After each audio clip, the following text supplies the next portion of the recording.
Pedro, no calor da sua impulsividade, ele questionou ao mestre certa feita, lá no capítulo 3 do mesmo Evangelho de João. Ele disse no versículo 36 até o 38, onde está registrado: Simão ele pergunta: Senhor, para onde vais? Jesus estava se despedindo. Jesus estava encerrando o seu ministério terreno. E ele dizia que para onde ele ia, os seus discípulos não poderiam segui-lo. Então o apóstolo Pedro ele começa a questionar, porque a presença de Deus era tão atraente, era tão maravilhosa, que Pedro não queria se ausentar de Jesus, não queria que Jesus se ausentasse dele. Então, Senhor, para onde o Senhor for, eu quero ir também. Esse deve ser o nosso desejo, irmão. Essa deve ser a nossa busca. Senhor, não importa para onde o Senhor vai, eu quero ir contigo. Para onde o Senhor vai? Me dá o endereço, me dá a localidade, eu quero estar contigo. E ele continua dizendo, Jesus responde: para onde eu vou não pode seguir agora, mais tarde, porém, me seguirás. Replicou Pedro: Senhor, por que não posso seguir-te agora? Por ti darei a própria vida.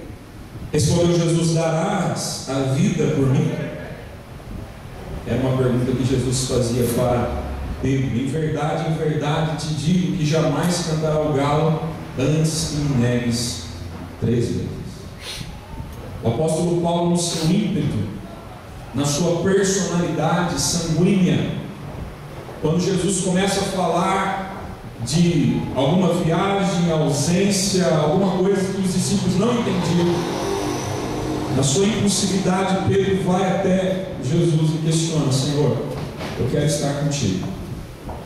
Irmão, se o nosso desejo não for estar com Jesus, nós estamos perdidos.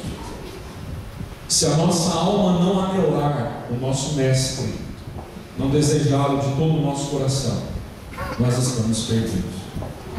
Apesar de todos os defeitos, pecados e falhas de caráter na vida de Pedro, ele era um homem que tinha esse desejo, ele tinha essa vontade, ele tinha essa necessidade de estar perto do Mestre. Pedro, ele falava sem pensar.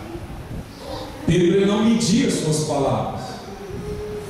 Pedro, ele era inconsequente, inconstante, e muitas das vezes ele falava sem pensar, motivado pela sua autossuficiência, por imaginar que tudo aquilo que saía da sua boca era verdade, era uma convicção dele.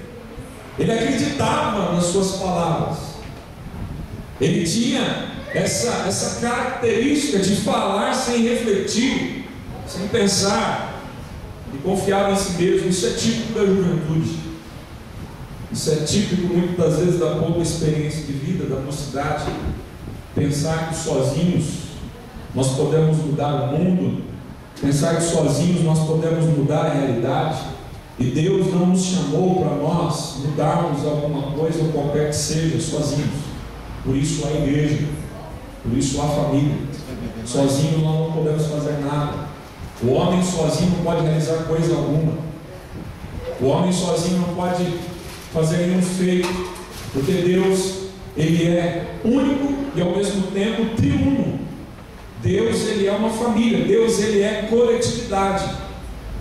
E Paulo, muitas das vezes, Pedro, melhor dizendo, ele queria sobressair na frente dos seus discípulos, talvez por causa do seu temperamento, e muitas das vezes, talvez inconscientemente, ele estava desprezando os outros 11. Deixa comigo que eu faço, daqui comigo que eu vou realizar esse negócio. Era o ímpeto dele, comum da mocidade, comum da juventude. E esse pensamento aqui de querer mudar o mundo sozinho pode até estar fundamentado numa boa intenção, mas não corresponde com a realidade. Sozinhos nada nós podemos fazer. Olha para o seu irmão e fala: irmão, eu e você sozinhos não podemos fazer nada. Mas, meu irmão, quando nós nos unimos, grandes coisas o Senhor faz através de nós, por causa da unidade. É o princípio de Deus agir, é o princípio de Deus falar. Deus fala na comunidade, Deus fala na unidade. E não pode haver sucesso, jamais haverá sucesso naqueles que tentam seguir carreira solo, naqueles que tentam fazer as coisas acontecerem. Se Deus não estiver à frente e os irmãos não estiverem do lado, nada pode acontecer.